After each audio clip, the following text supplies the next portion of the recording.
Texto de Mateus 22, abra. Você vai ouvir o que Jesus quer falar agora. Mamãe já falou, papai já falou, todo mundo já falou lá fora. Agora você vai reservar um tempo para ele dizer o que ele pensa. Mateus 22, vamos ler esse texto aí.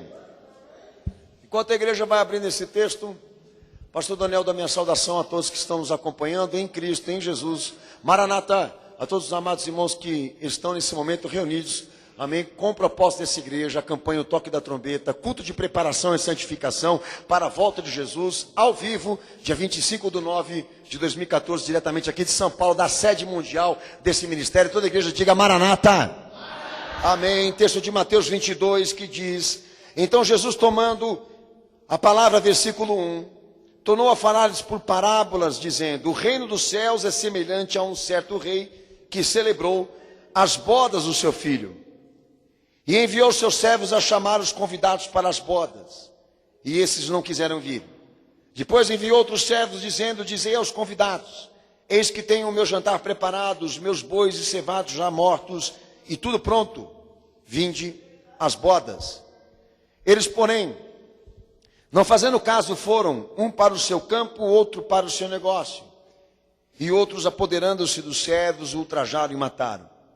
E o rei, tendo notícia disso, encolheu-se, enviando seus exércitos para destruir todos aqueles homicidas e incendiar aquela cidade. Então diz aos servos: as bodas, na verdade, estão preparadas, mas os convidados não eram dignos. E depois as saídas dos caminhos, e convidai para as bodas todos aqueles que encontrardes. E os servos, saindo pelos caminhos, ajuntaram todos quantos encontraram, e tanto mal como bom, e a festa nupcial foi cheia de convidados.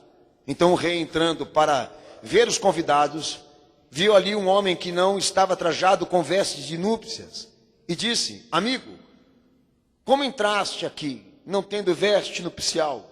E ele emudeceu, se calou. Então disse o rei aos servos: amarrai os pés e as mãos, levai-o e lançai-o nas trevas exteriores, e ali haverá pranto e ranger de dentes, porque muitos são chamados, mas poucos são os escolhidos. Amém, cenáculo? Quem crê nesta palavra, dá glória a Deus. Quem crê nesta verdade, dá glória a Jesus. Pode se assentar, Deus abençoe toda a igreja.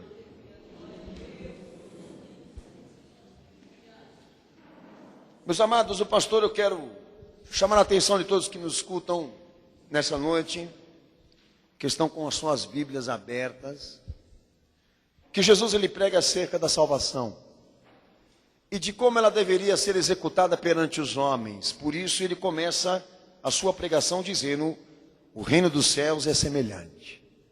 Porque assim como essa parábola ensina, assim será também a salvação efetuada nele, como ela deve ser executada perante os homens. E quando ela encontra obstáculos humanos, de interesses diversos, o que ela pensa, como ela enfrenta, como ela lida com as opiniões, porque é a base do que Jesus pregou aí. Mas eu queria, em nome de Jesus, deixar uma observação aqui. A nível de pregação bíblica, o que está em relevância? O que Jesus afirma ou o que os homens pensam? É óbvio que por educação e ética você vai dizer: pastor, é óbvio que Jesus prega, é a lei maior aqui, mas na prática não é o que está acontecendo. Uma coisa interessante que eu observo no mundo que vivemos é que as pessoas estão mais solidárias, mais atentas em discutir o que as pessoas pensam nas mais diversas ideias, do que chegar numa conclusão e respeitar aquilo que Deus fala.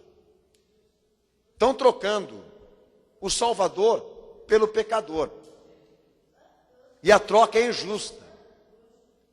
E deixo claro aos amados irmãos que quando o pastor sobe em cima do púlpito, ele sobe com a vocação de deixar claro como Deus administra o seu plano de salvação sobre os homens. Porque é a base dessa parábola que Jesus pregou. Ele não está aqui pregando nesse texto com o objetivo de atingir a aprovação dos homens. Ele está pregando essa parábola aqui, queira os homens ou não. A igreja admite isso? Fica fácil então você entender meu posicionamento aqui agora então. Então ele começa com a pregação, com a seguinte frase: o reino dos céus é semelhante, porque quer dizer, a salvação é executada literalmente como ele explica aqui. Por meio desta história, entre aspas. E no texto de Mateus 22, verso 1, diz que o reino dos céus é semelhante a um rei que celebrou as bodas de seu filho. E lá no texto de Lucas 14, 17, que é um texto que narra a mesma parábola, diz que, tendo o rei celebrado as bodas do seu filho, mandou os seus servos dizer aos convidados: está tudo preparado. E enviou ainda outros servos com esta ordem, diz Mateus 22, versículo 4. Está tudo pago. Eu quero fazer aqui essa referência. O Senhor Jesus está falando acerca da salvação. E o rei é o Deus Criador, o Deus Pai, o Deus soberano, o Deus único. E ele celebra a morte do seu filho, a conquista do seu filho na cruz. E Jesus aqui, por intermédio da pregação, deixa claro de que tudo aquilo que foi efetuado nele, por intermédio da sua pessoa, da sua obra, da sua vida, está tudo pago e tudo preparado. O que Jesus quer dizer com isso? Meus amados irmãos, Jesus quer dizer aos incrédulos, aos incompetentes, aos racionais, aos iníquos que o resistem, que o plano da salvação que Deus efetua em Jesus, na história, é um plano perfeito, sem rachaduras. É um plano sem preço, porque se os homens tivessem que pagar, não poderiam desembolsar. Por isso, está pago, está preparado, porque ninguém precisa fazer mais nada por isso. Deus fez, está completo. Jesus cumpre as leis e os profetas. Cumpre o messianismo. Ele encarna o ministério da divindade perante os homens e marca a história com sinais, prodígios, maravilhas que ninguém fez. É isso que a Bíblia diz. Perante aquilo que ele é, perante aquilo que ele fez, perante o fim que os homens o deram, ele ressurge, sobe às alturas perante testemunhas que existem e se confirmam, para que não deixasse dúvidas de que o Pai o glorificou e o fez subir aos céus, perante testemunhas que o viram. Ele dá à sociedade sinais, avisos futuros, como prova da sua ressurreição, da sua glória e da sua vinda, do seu segundo retorno. Para deixar claro a todos aqueles que têm a sua fé em seu nome, de que ele viria para buscar os salvos e não os deixariam órfãos e muito mais abandonados nessa terra. E pergunta-se, com base no quê? Na experiência apocalíptica que essa terra nesse momento vive agora. Se nós pegarmos o início, se nós pegarmos o meio, e se nós pegarmos a preparação do fim do Evangelho, Deus não deixa dúvidas e nem rachaduras para ninguém que está ouvindo essa pregação aqui agora. Ele tem um plano perfeito, e tão perfeito, irmãos, que não tem preço. É o que Jesus está dizendo aqui. Está tudo pronto. Como está pago. Vamos celebrar aqui uma salvação, aonde o homem não precisa desembolsar nada para pagá-la. Como também não terá argumentos para colocar em dúvida aquilo que Jesus desenvolveu e cumpriu. Tá bom para você? Então, se alguém resolver que não quer ele, vai ser pela via da tua opinião, da tua decisão, não porque Deus faltou com revelação e com provas para você. Porque a nível de glória, redenção, ressurreição, arrebatamento, segunda vinda de Cristo, se você olhar para essa terra aí fora agora, o que não vai faltar para você é sinal que Jesus está voltando e a igreja vai ser arrebatada. Eu quero dizer o seguinte, que quem abandona Jesus, o cristianismo e a salvação que ele efetua na vida do homem, está fazendo isso, filho, porque quer o diabo, o pecado e ele mesmo. Não é por falta de evidências, nem revelação. Mas sabe, pastor, eu tenho dúvidas. Vai consultar as testemunhas. Sabe, pastor, eu tenho dúvidas. Vai ver os sinais. Sabe, pastor, eu não sei. Está faltando alguma coisa. Eu digo para você o quê? Está faltando um coração que você não tem. Então, a nível de celebração de salvação, a salvação que alegra o pai que ofertou o filho, ninguém precisa pagar nada aqui. Mas todos precisam saber. Esse plano é perfeito, não tem brecha. Se alguma coisa der errada, alguém falhou aqui, não foi pai. Nem o filho, nem o Espírito Santo.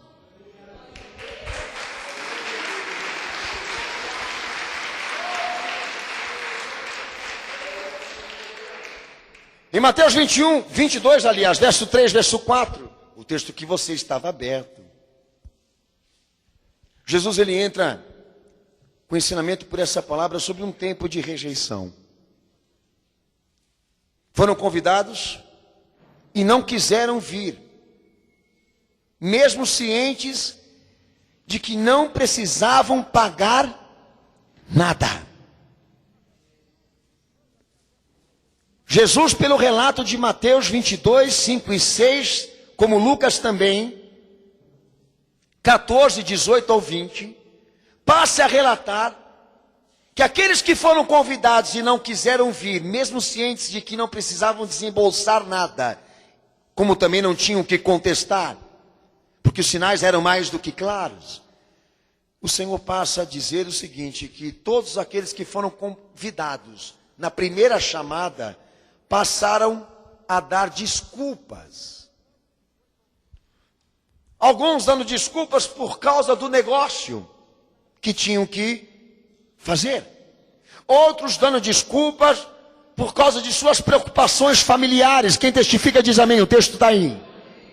Outros dando desculpas por causa de realizações sentimentais, porque tinham que se casar, como rege Mateus 22, 5, 6 e Lucas 14, do verso 18 ao verso 20. Mas será que realmente Jesus acatou o pedido dessa desculpa? Que por via de negócios, preocupações familiares, realização sentimental, ou seja, por causa das promoções humanas, esses homens não vieram quando eles o chamou? Há quem diga que sim, mas eu digo que não. Sabe por quê? Porque o Senhor está falando aí de uma fase do Evangelho. Uma fase do Evangelho no mundo histórico, para um povo específico, que foi o povo primeiro a ser evangelizado na história. Eu me refiro aos judeus, ao povo israelita, que qualquer um aqui, que quiser investigar na história o motivo pelo qual este povo rejeitou Jesus, você não vai conseguir resumir ou trazer somente dados de que eles tenham rejeitado Cristo por causa da questão somente material, de suas ambições, do seu eu, do seu ego, muito mais do que isso. E Jesus explica no texto de Lucas 14, verso 7 ao verso 11. Você vai ler esse texto aí, em nome de Jesus, para nós entendermos aqui historicamente o que esse povo viveu perante a chamada da salvação efetuada em Jesus, que Deus quer tratar aqui nessa noite com todos que estão ouvindo essa palavra. Pode ler esse texto do versículo 7 ao versículo 11, pode ler, cenáculo.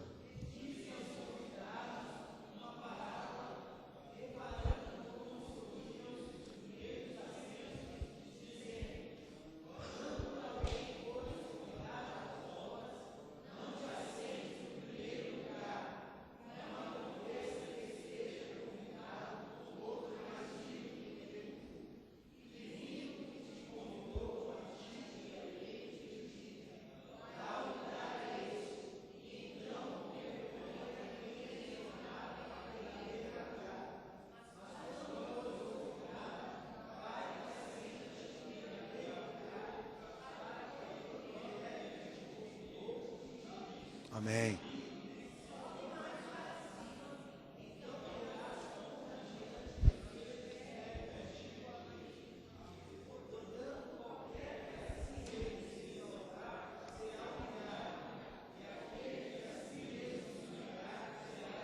Portanto, todo aquele que se exaltar será humilhado, e aquele que se humilhar será exaltado.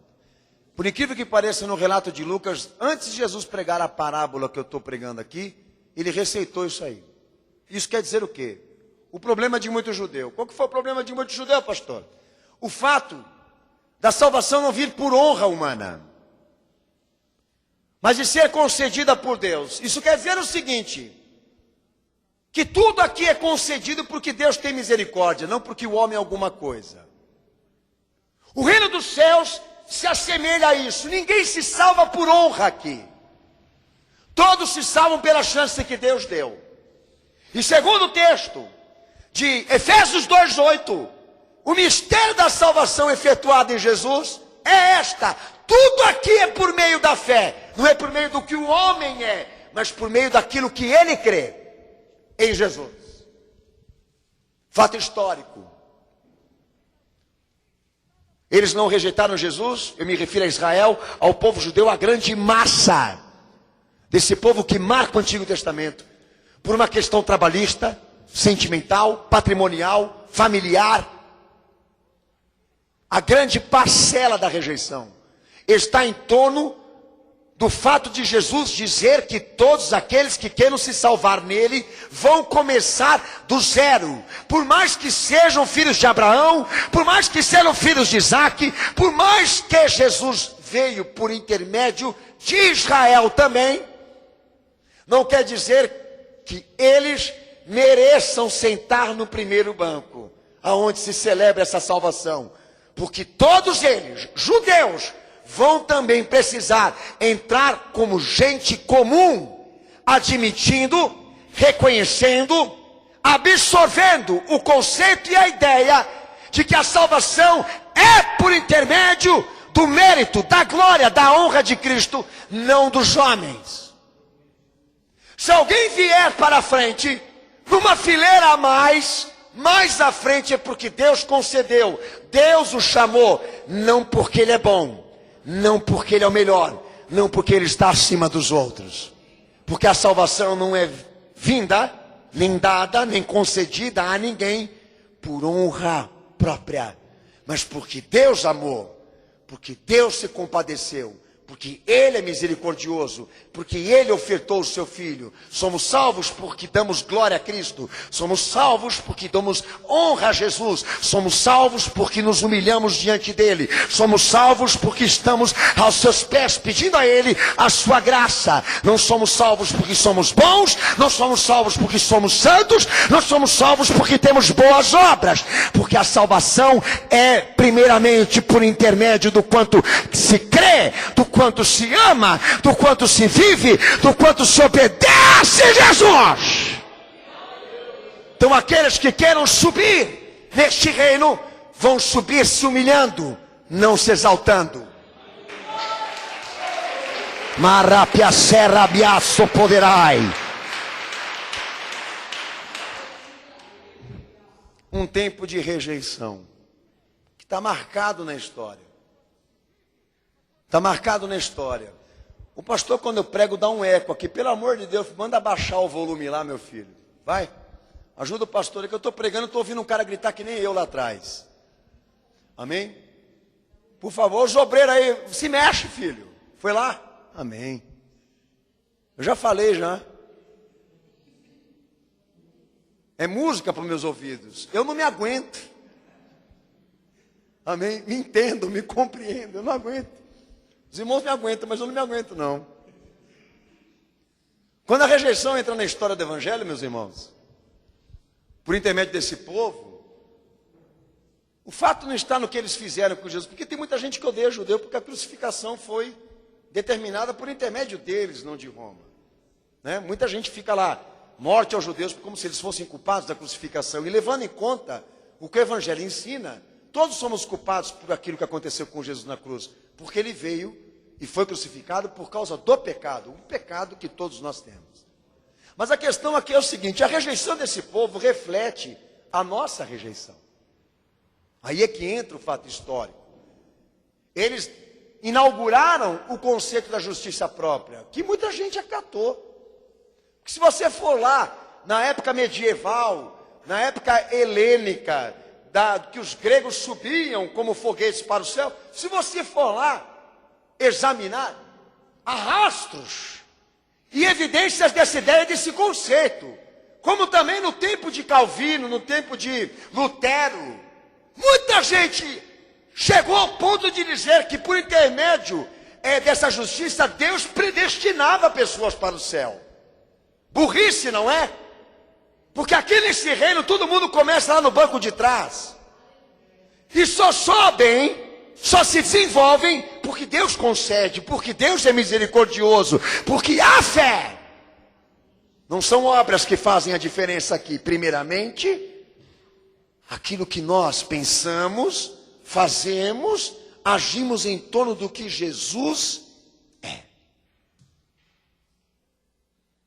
É importante eu frisar isso para quem está ouvindo essa pregação. Não é um problema de um povo específico. Não é um problema de gênero cultural do povo judaico, do povo israelita. É um problema do homem.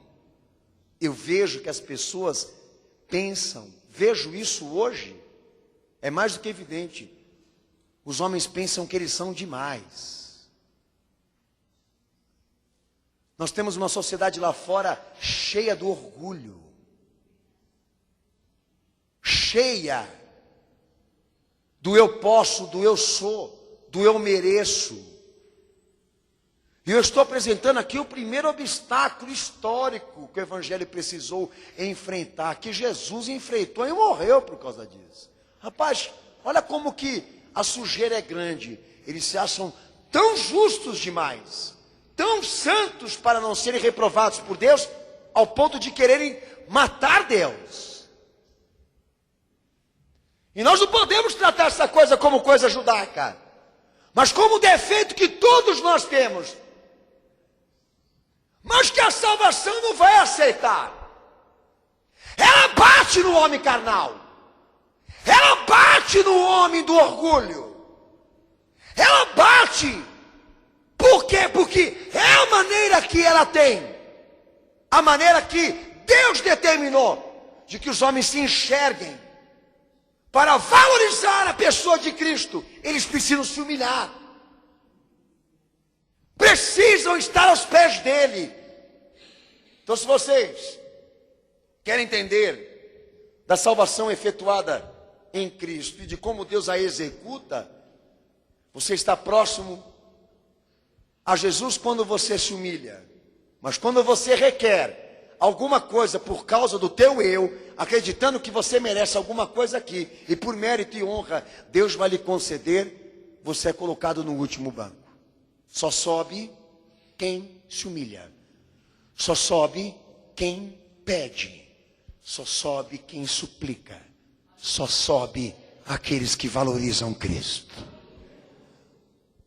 O crescimento do reino na tua vida depende do quanto você se humilha. O crescimento do reino de Deus na tua vida depende do quanto você se enxerga. O crescimento do reino de Deus precisa que o nome de Jesus Cristo e a sua obra seja glorificado por intermédio do teu pensamento, do seu sentimento e do seu coração, para desembocar graça, dispensar graça sobre a tua vida. Deus depende dessa carta assinada de adesão, de eleição ao nome de Jesus Cristo. Porque se depender do que você é, do que você faz, do que você fez, do que você pode, do que você merece, você vai para o fogo do inferno. Você não tem elementos aqui para Deus te ouvir. Deus não vai falar com base naquilo que você é, que você faz, que você pensa, que você fala. Meus amigos, isso aqui é evangelho. O resto é porcaria, é latão. Não temos uma igreja feita em homens, temos uma igreja feita em Cristo, baseada no que Ele é, não no que os homens são. Está aí no texto de Mateus 22, versículo 7. Jesus começa a pregar sobre a ira do rei, o que repercutiu perante aquele que celebrava as bodas do seu filho, de saber que os convidados não deram importância, de saberem que ele pagou tudo, de que ele colocou tudo perfeito, eles não tinham que fazer nada, e deram desculpas, deram versões contraditórias, mataram, assassinaram aqueles que anunciaram esse convite, anunciaram essa celebração. O que o rei pensou acerca de Israel e dos judeus?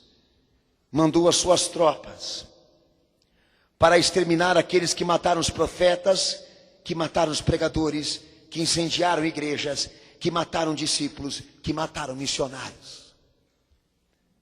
E incendiou toda aquela cidade, como Mateus 22, versículo 7 registra, Jesus pregando, e disse: os convidados não eram dignos.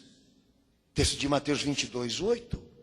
E lá no texto de Lucas 14, 24, Jesus também diz: nenhum daqueles homens que foram convidados provará a minha ceia. A ira de Deus sobre aquele que rejeita Jesus Cristo está evidenciada aí nessa pregação. Isso não é coisa do homem, é coisa de Jesus.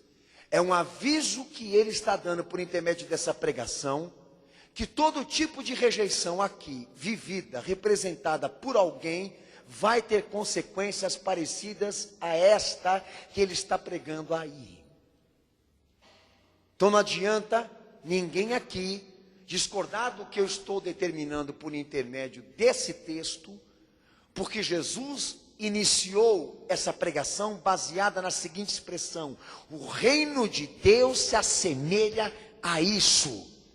Um rei irado, um Deus vingativo, um Deus destruidor, aniquilador, sobre quem o rejeita, sobre quem dá desculpas, sobre quem não quer entrar, não quer receber, não quer se humilhar, não quer aceitar a Jesus. Então Israel de lá para cá vem vivendo coisas maravilhosas, sabe? O povo judeu vem vivendo coisas historicamente gloriosas. Não tem um povo mais maldito, mais perseguido, mais ferrado, mais odiado, mais perdido, mais espalhado do que esse povo que eu estou pregando para você aqui. A história deles é sangue, a história deles é lágrimas. A história que o povo israelita vive agora não é falta de sorte, amigo, é maldição de Deus.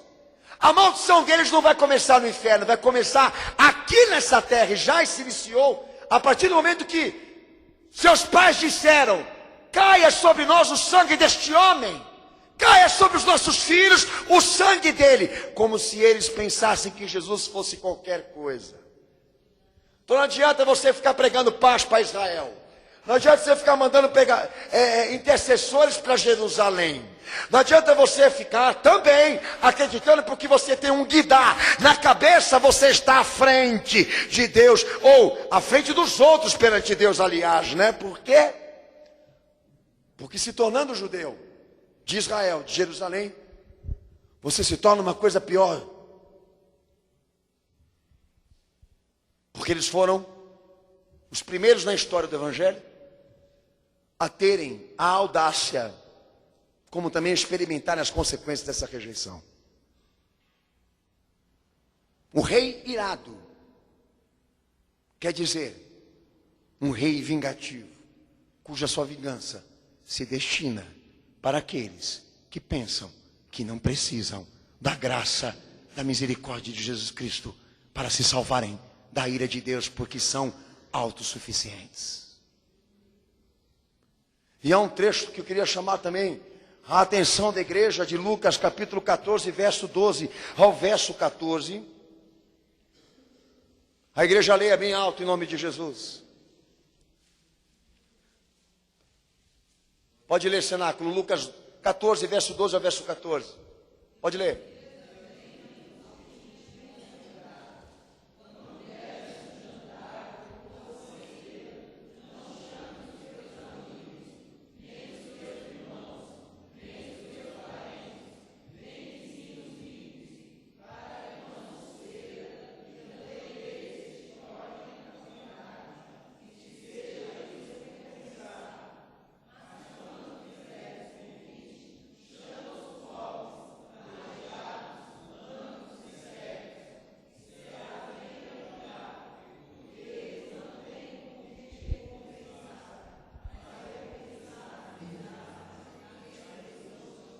É tão bom ler a palavra, né? Eu gosto de ouvir a igreja ler a palavra. Se não faz isso em casa, faz aqui. Mas deixa o pastor eu dizer uma coisa para vocês. Quando Jesus ele diz, por intermédio da pregação, não eram dignos de estar aqui nessa ceia de celebração de salvação, ele não está falando de dignidade humana. Ele está querendo se referir daqueles que merecem Jesus, daqueles cujo Jesus veio para eles. Eles não são dignos. Jesus não serve para eles. A salvação não serve para eles. Nesse texto, Jesus ele vai mais profundo, exatamente com o mesmo público-alvo. A justiça dos homens serve para alguma coisa para Deus. Jesus entra com um processo tremendo, baseado no quê?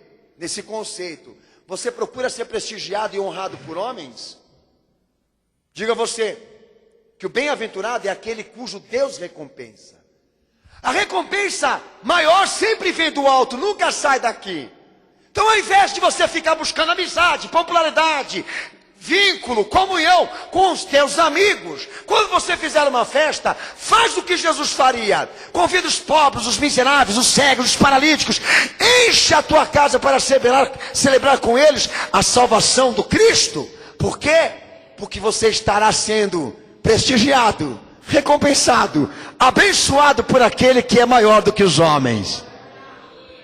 Por isso que o crente não pode ter dor de cabeça, porque está perdendo família e amigo por servir a Jesus. Por quê? Porque a visão dele é esta: a recompensa maior sempre vem do alto, não sai daqui. Mas falemos acerca daqueles que não são dignos. Aqueles que não são dignos, eles pensam diferente. Para eles, o melhor investimento, ou o investimento mais seguro, está naquilo que eles fazem aqui, por intermédio de força humana, por intermédio de homens e vínculos sociais. E por isso não são dignos de estar aqui. E Jesus não serve para eles. Porque eles investem mais em si mesmos e nos amigos do que no reino, do que em Cristo. Daí ele chega aqui na igreja, Deus, derrama do céu, vai vir pedrada para você. Praga, serpente, escorpião, tudo que você merece. Porque você entra, pede, mas não merece. Você entra e pede, mas não semeou. Você entra e reivindica. Essa palavra me dói a cabeça. Reivindica, peça, me deu poder de filho. Vai, trouxa. A amizade com Jesus só começa quando ele entra na igreja. A vida com Cristo dele só é existente quando ele senta dentro de uma igreja, porque lá fora é ele, os amigos, a família, o trabalho, o patrimônio próprio. Então você vai ter o que você merece. Teu Deus vai te honrar. Teu Deus que é a família, teu Deus que é a tua realização, o teu bem próprio, o teu patrimônio material, enfim. Tem muita gente que entra no salão onde Jesus quer celebrar a salvação para enganar. E vamos falar o que é verdade. O povo judeu é expert nisso, né? Olha, filho, você não é digno de estar aqui ceando, celebrando a salvação de Jesus. Por quê? Porque você não aceita sentar no último banco. Por quê? Porque os teus investimentos estão no mundo. Por quê? Porque você não quer se humilhar. Você não gosta. Olha a tua cara. Olha a tua cara. Já viu ela já? A se enxergar, rapaz. E pior de tudo, o cara não lembra nem o que ele fez agora. Alguma hora atrás, estava sacaneando todo mundo, agora ele é santo aqui. E aí, do profeta se dizer para ele que ele está no pecado, lhe fere um tapa na cara se não der nenhuma facada. Porque é um povo que pensa que é inatingível, está seguro, não vai acontecer nada de errado, Deus é pai, nós somos filho, Deus ama todo mundo. Vai, corintiano, São Paulino, descarado. Tudo para ele funciona assim, seja o que Deus quiser, seja o que Deus quiser, fé em Deus, vai! quer ter uma dimensão da desgraça que está nesse mundo? Passa uma semana lá em Jerusalém. Daí quando botaram uma roupa cheia de bomba para entrar na tua casa, não fala que isso é coisa de árabe, não fala que isso é uma questão de discussão e rivalidade religiosa, não fala que isso é uma questão, entendeu, também de interesses políticos, porque a desgraça desse povo não começa nos Estados Unidos, não começa na história dos árabes, não começa com os muçulmanos, começa com eles pedindo para matar o certo e soltar o bandido, por uma questão de ideia, de escolha e opinião própria. O fizeram ser diante de Deus o que eles são, por quererem sentar no primeiro banco e acharem que merecem entrar no céu, que merecem estar com Deus, porque são bons demais. Deus os fez sentarem no último banco, e porque mataram os que pregaram a justificação pela fé, a salvação por Cristo, Deus mandou também os matar e se vingar em todos eles. Quando aquelas mulheres estavam no caminho de Jesus, e ele carregando a cruz nas costas, elas choravam de balançar os beiços. O Senhor falou: para, chorai pelas vossas filhas, ó Israel.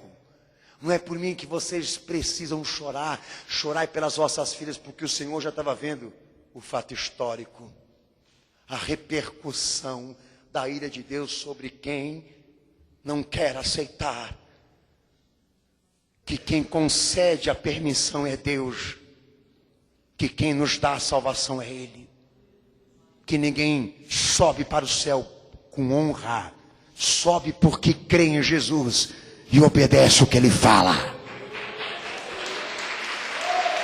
Aleluia, glória a Deus. Em Lucas 14, 21, 22, Jesus ainda continua pregando. Ordenou que seus servos convidassem todo tipo de miséria, todo tipo de miserável, todo tipo de coisa desprezível, desprezado. Lucas 14, 21 ao 22. Pediu aos seus servos para que forçassem todos entrar, para que a sua casa enchesse. Lucas 14, 23. E diz o relato de Lucas, que o banquete ficou repleto, a casa ficou cheia. O que Jesus está falando aí, pastor? Rapaz, depois que o Senhor foi morto, crucificado pelos judeus, e o evangelho que foi pregado pelos apóstolos, pela primeira igreja neotestamentária, e também foi queimada, rejeitada, perseguida por judeus, o Senhor iniciou um projeto de missão mundial. O evangelho deveria ser pregado para os gentios, para quem não é judeu. O evangelho agora vai atingir o mundo, e a igreja passou a não querer mais evangelizar judeus, mas evangelizar quem não era judeu. Você entra na história aí, e você vai se deparar exatamente com o acontecimento que nos beneficiou. A Bíblia foi traduzida em cada língua específica. O processo que a Bíblia passou por traduções, por também versões linguísticas, quer mostrar o quanto Deus se preocupa, o quanto Deus, na verdade, quer que todos conheçam a salvação que está em Cristo, na sua própria língua, na sua própria consciência. E a igreja vem se empenhando ao longo de décadas e séculos que esse evangelho seja enriquecido, desenvolvido, pregado, anunciado. Os servos cujo Senhor se refere aqui são seus discípulos, são seus pregadores, são seus anunciadores. De uma coisa maravilhosa aqui: se esforça e esforça e força esse povo a entrar na minha casa, porque eu quero a minha casa cheia. Sabe que quando o pastor eu leio essa parábola, eu guardo a palavra casa cheia. Que eu quero chamar aqui aos amados irmãos uma atenção muito importante. Como que o rei reagiu de saber que por causa dos gentios a casa dele estava cheia? Tem muita gente aqui que quando vê a igreja cheia, ele pula. Tem muita gente que pensa aqui que quando a igreja está cheia, é sinal de bênção. Será? Olha, aquela igreja está cheia, então quer dizer que onde está cheio é que a comida é boa. Não vai nessa não, filho. Não vai nessa parada que você vai quebrar a cara. Casa cheia também é sinal de burrice. hoje, no século 21, igreja cheia também é sinal de cegueira. A igreja é para todo tipo de gosto hoje. Mas com o evangelho aconteceu também, houve uma repercussão mundial. Jesus preveu aqui pela parábola que quando o evangelho fosse pregado fora de Jerusalém, da Palestina, ia incendiar corações de pessoas que não eram judias, que não eram de Israel. E a casa ia se encher. Quando ele fala, vai em busca dos miseráveis, vai em busca daquilo que é mais desprezível, ele estava se referindo ao quê? Aqueles que não tinham nada a ver, mas que passaram a participar da salvação, porque o Senhor também os ama muito. E a casa encheu. Mas eu não pude festejar quando vi essa casa cheia, porque em Mateus 22, 43 eu vejo o rei indo conhecer os seus convidados. E noto um homem que não estava trajado com vestes de núpcias, que no evangelho quer dizer veste de justiça. E perguntou o dono da festa: amigo, como entraste aqui sem veste nupcial? Ele, porém, ficou calado. Jesus contando. Então disse o rei da festa, que celebrava as bodas do seu filho, aos seus servos: amarrai os pés e as mãos desse homem, lançai-o para fora, nas trevas, aonde está o pranto e o ranger dos dentes, o inferno. Por quê? Porque este homem não está vestido como eu quero. Ele não veio para a festa como eu pedi. O que Jesus está querendo dizer aqui? Que há pessoas que não têm dificuldade, como os judeus, de se humilharem. Há pessoas que não entram no perfil daqueles que querem se autovalorizar quando o tema é salvação em Cristo. São fáceis, abertos, frágeis. Quando Deus fala, aceitam bem o evangelho, dão glória a Deus quando é pregado o evangelho, enche a igreja em busca de Jesus, que é aquilo que está sendo pregado no neopentecostalismo, que o evangelho vive um avanço, que o evangelho prospera no século 21, porque as igrejas estão cheias, as igrejas estão superlotadas, o evangelho sendo respeitado até por quem não é cristão, etc, etc, etc, etc. Jesus preveu esse inchaço que nós vivemos hoje aqui. Mas não pude celebrar porque eu vi o rei indo lá em busca de um perfil diferente da do judeu. Enquanto ele quer dar justiça própria para se salvar, este daqui quis celebrar salvação sem viver salvação. Quando Jesus manda amarrar os pés deste homem, quando ele manda jogá-lo no inferno, quando ele manda este homem ser condenado, ele não faz porque este não se humilhou, ele não faz porque este não obedeceu. Em Apocalipse 3,18 diz Jesus que as vestes brancas cobrem a nossa nudez. Estado de espírito, estado de vida, perfil humano. Apocalipse 7,9 também diz: pois os que estão de pé diante de Deus e perante o Cordeiro trajam compridas vestes brancas. Apocalipse 7,9 diz que aqueles que estão salvos diante de Deus e de Jesus Cristo, que João viu, todos estavam vestidos de vestes brancas. Sabe por quê? Porque Apocalipse 19,8 diz que as vestes brancas são feitas de atos de justiça.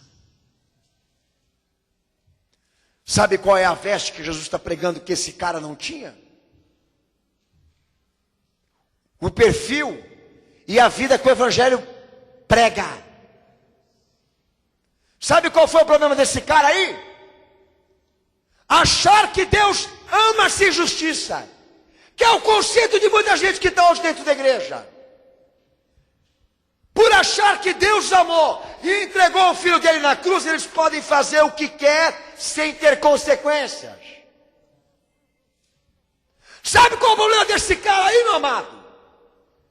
Ele se humilhou, ele chorou, ele aceitou Jesus. Diferente dos judeus, ele deu a sua vida para Jesus, mas não se consertou do pecado, não se consertou da sua iniquidade, faltou com justiça, pois a justiça está empregada no amor que Deus proclama por intermédio do Filho que ele ofertou. Pois diz Apocalipse também, capítulo 22, versículo 14, bem-aventurados são aqueles que lavam as suas vestes no sangue do Cordeiro, porque eles vão poder entrar no reino do céu. Pois de fora ficarão os cães, os feiticeiros, os homicidas, os adúlteros. Porque o bem-sucedido no Evangelho é aquele que se apresentar diante de Deus naquele dia, transformado como Deus quer. Então, se por um lado os judeus colocaram um obstáculo da justiça própria para assassinarem Jesus e não quererem a salvação que ele prega, o movimento do Evangelho no mundo promoveu sim muita salvação, mas também essa dor de saber que muitos agora abusam do amor e da graça e pensam da seguinte forma: porque Deus ama e morreu por mim, eu não tenho responsabilidade espiritual. Então olha bem para o que está escrito aí, filhão. Você está aqui debaixo da graça, está dentro do salão, o salão está cheio, mas o rei não festeja. E o que ele faz? Ele vai em busca daquele que está em falta. Por intermédio dessa palavra ele não festejou, não se alegrou pelo fato daquela sala estar cheia. Por quê? Porque salvação em Cristo só é vivida por gente fiel. E a peregrinação aqui mostra isso. Mostra o quê, pastor? Que ninguém está garantido aqui ainda não. Que todos nós aqui estamos sendo chamados para uma salvação cujo nós precisamos o quê? Também da justiça.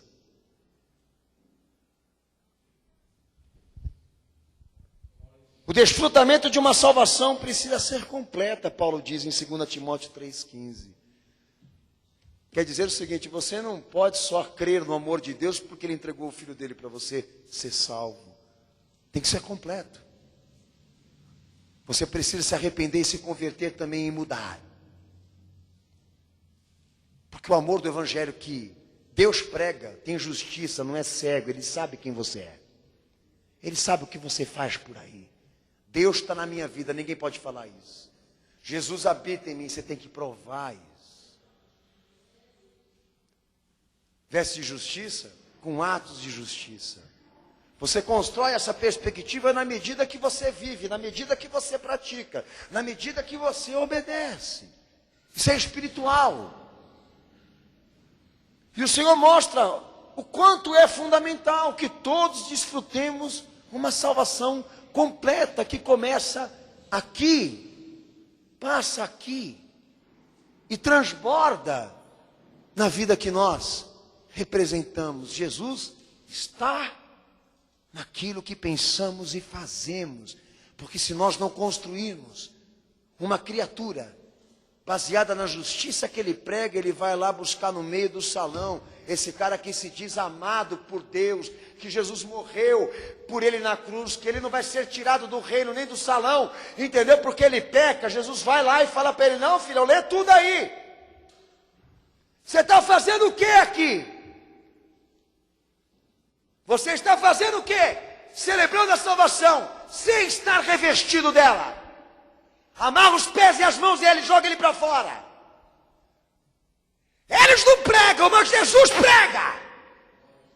Quer dizer o seguinte: você não entra na igreja com essa cara de pau, dizendo que Deus te ama, como se Deus negasse te conhecer. Ele sabe quem você é e o que você anda fazendo. E não é porque Ele te ama e deu um filho que Ele não vai dar a você as consequências do teu pecado e da vida imunda que você vive lá fora.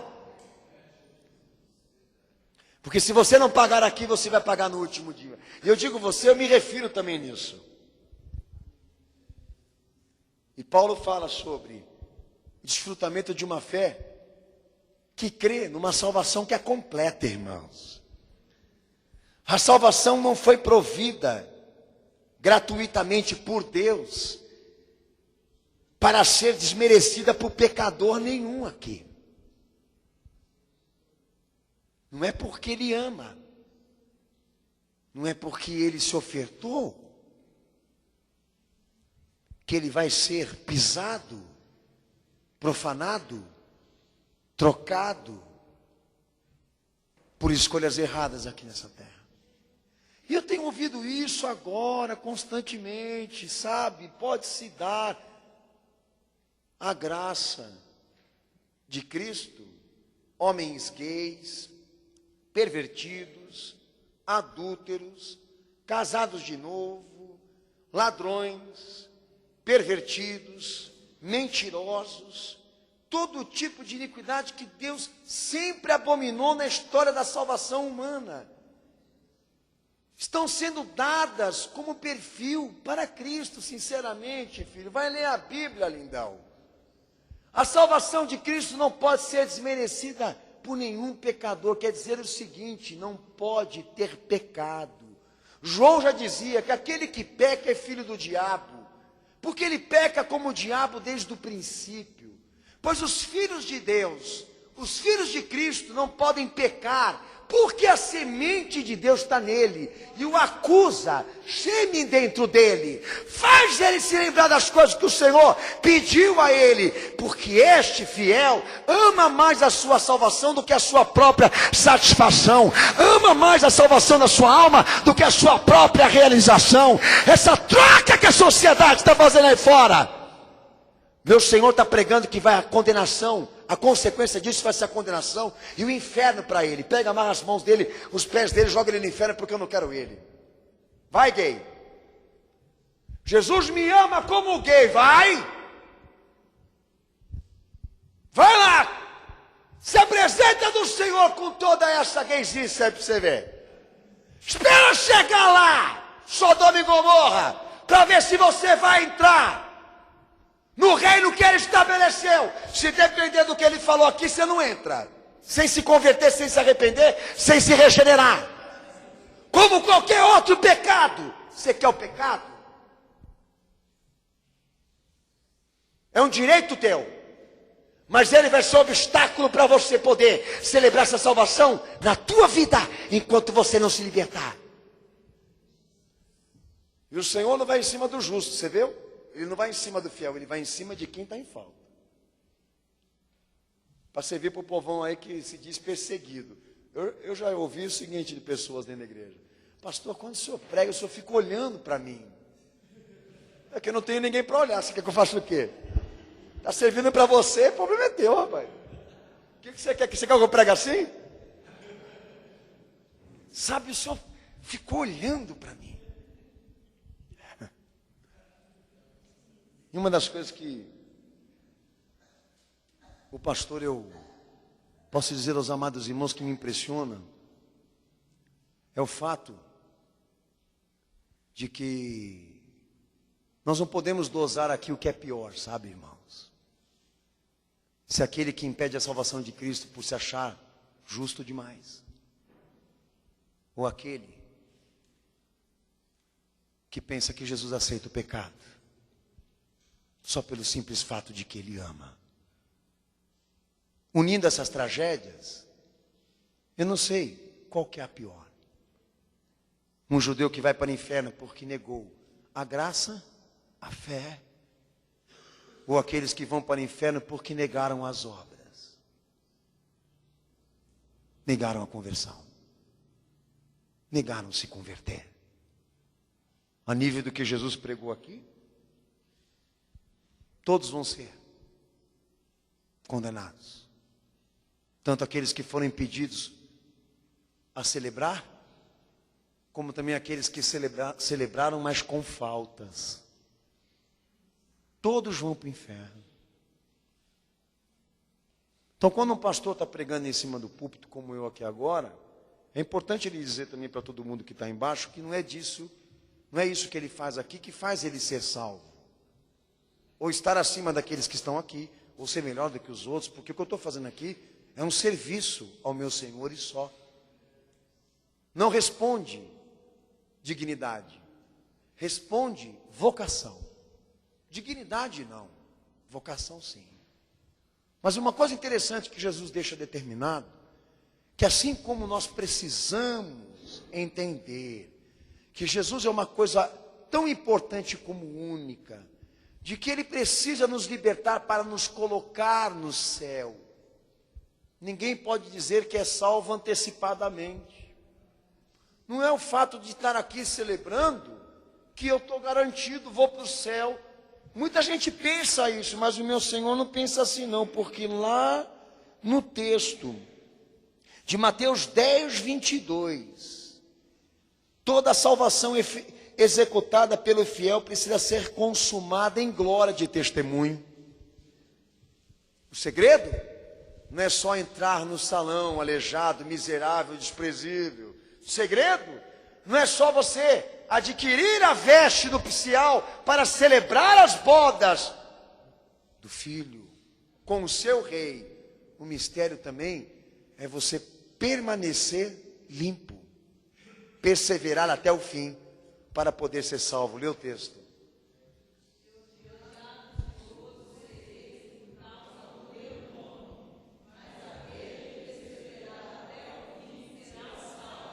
Amém? Com base no que? Na pressão. Com outras coisas também.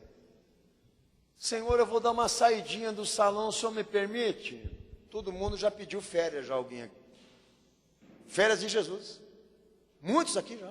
Eu também. Senhor, eu vou dar uma saidinha, mas eu já volto. É que nem aquela coisa de salão, né? Ó, eu vou sair, me dá o bilhete para mim quando eu voltar, você me deixar entrar de novo. Saiu. Foi lá, sabe Deus aonde?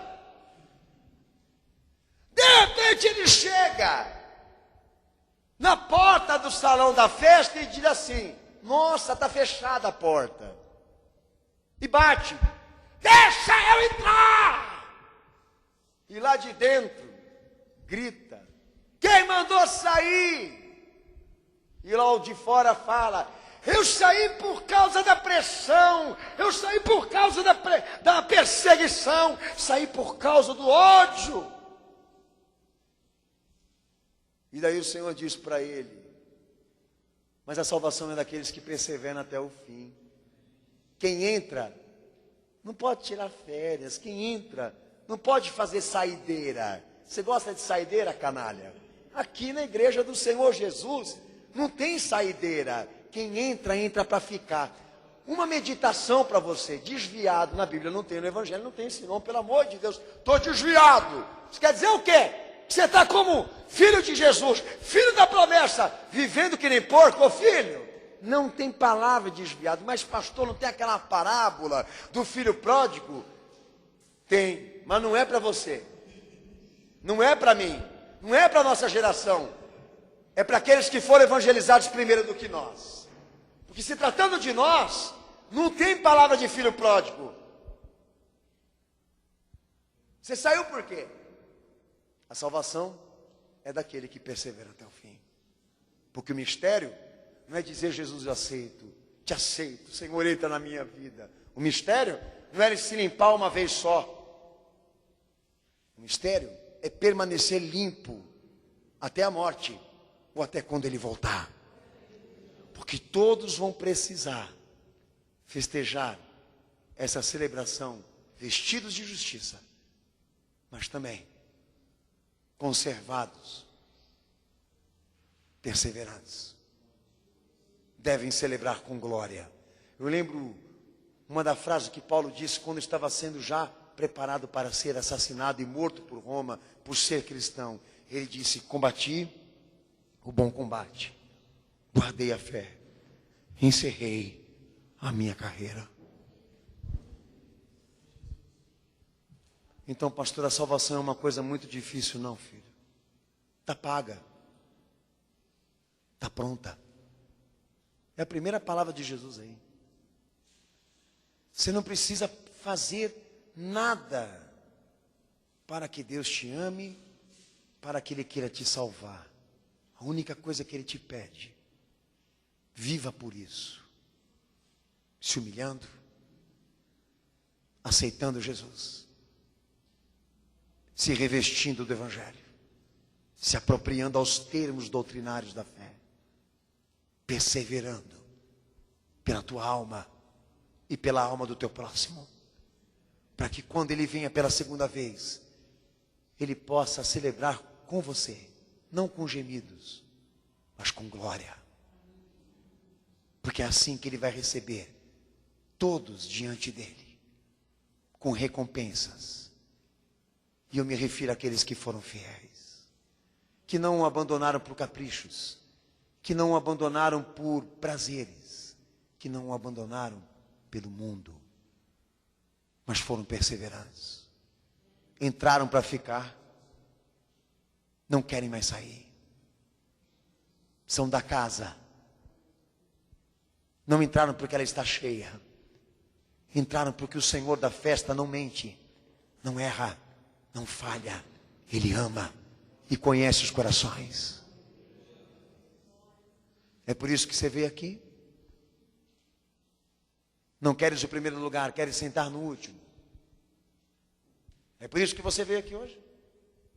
Porque queres a veste do Evangelho na prática da tua vida. É por isso que você está aqui hoje. Porque você não é nada sem Jesus. Há uma esperança para você então.